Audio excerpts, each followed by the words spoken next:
Get ready for non-stop action. Alexander Volkanovski's coach slams Jean Silva's title shot claims, saying Silva isn't deserving of a fight against the featherweight champ. We're diving deep into why the champ's team is looking past the noise and towards a different contender. Next up, a shocking turn for a UFC legend.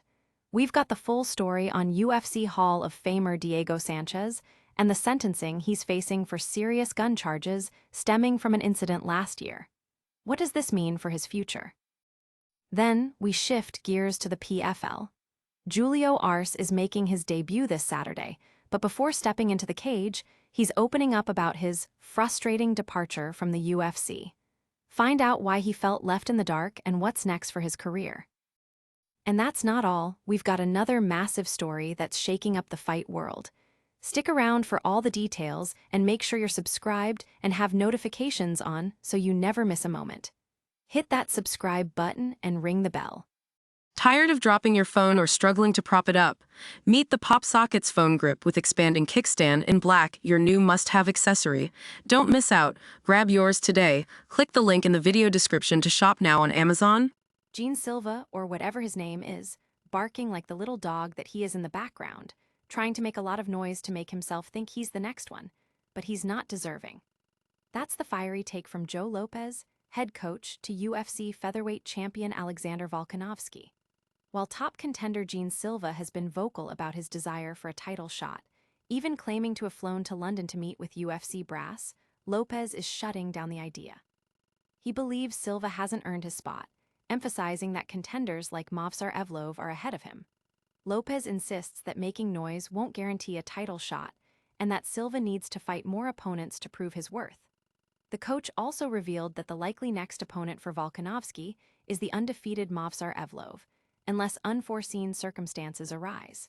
This dismissal of Silva highlights the intense competition and strategic matchmaking within the UFC's featherweight division. Fans are buzzing about the potential matchups, with many agreeing that Evloev presents a significant challenge for Volkanovski.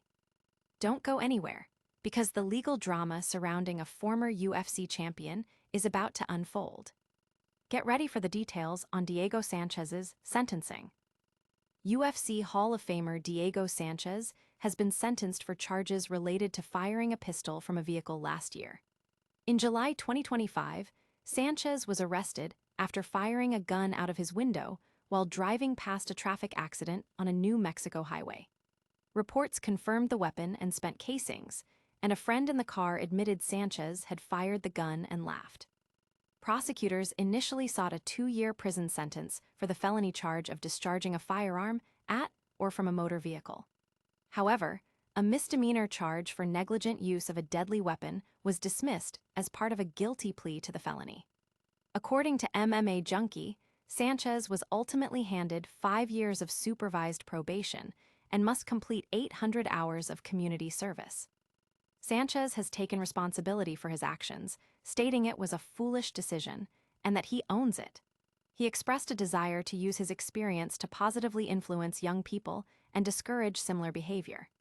Sanchez, known as the Nightmare, rose to fame on the first season of The Ultimate Fighter in 2005, going undefeated in his early career.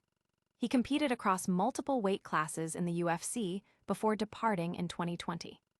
His legal troubles now cast a shadow over his storied career. The MMA community has been vocal, with many expressing disappointment, but also acknowledging his accountability. But the fighter drama doesn't stop there. We're heading to the PFL next. Find out why Julio Arce calls his UFC exit frustrating.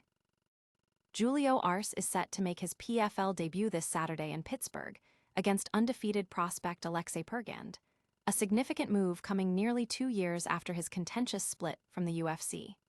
Arce completed his UFC contract with a knockout win over Herbert Burns in March 2024, but had missed weight for a prior bout.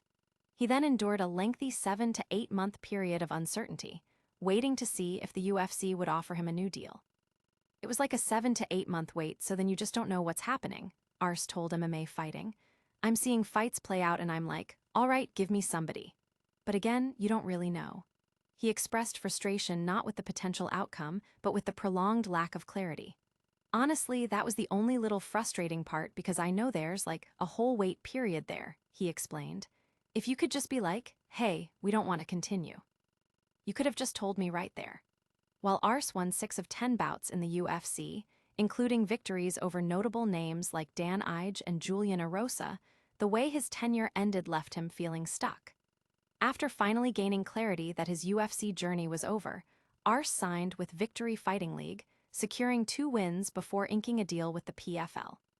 He's now on a 3-fight winning streak and aiming for the vacant PFL featherweight title, eager to prove himself in the new promotion.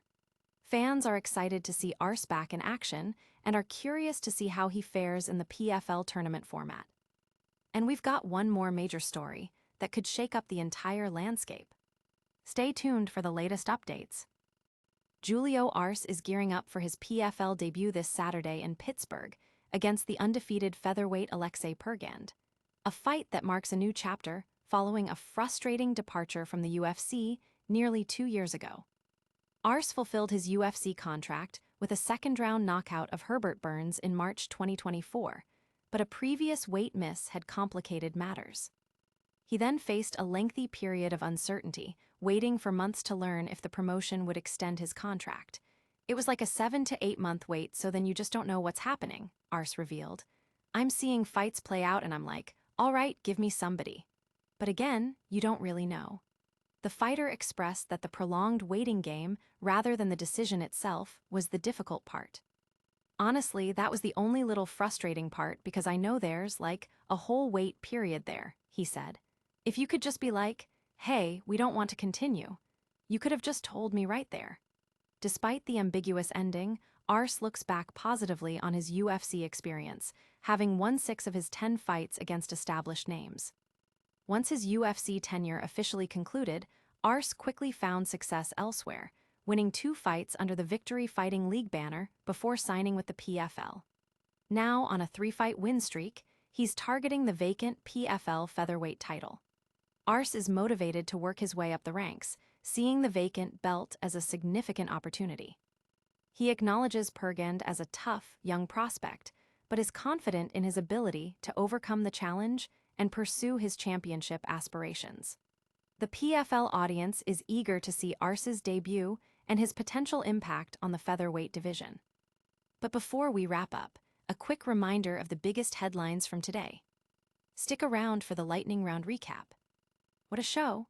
We covered Alexander Volkanovski's coach shutting down Jean Silva's title shot demands, UFC legend Diego Sanchez receiving his sentence for gun charges, and Julio Arce detailing his frustrating UFC exit ahead of his PFL debut. Plus, we've got another massive story that's set to blow you away.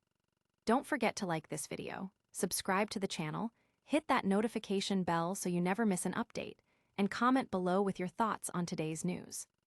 And follow us on all social media platforms for more exclusive content. We'll see you in the next one.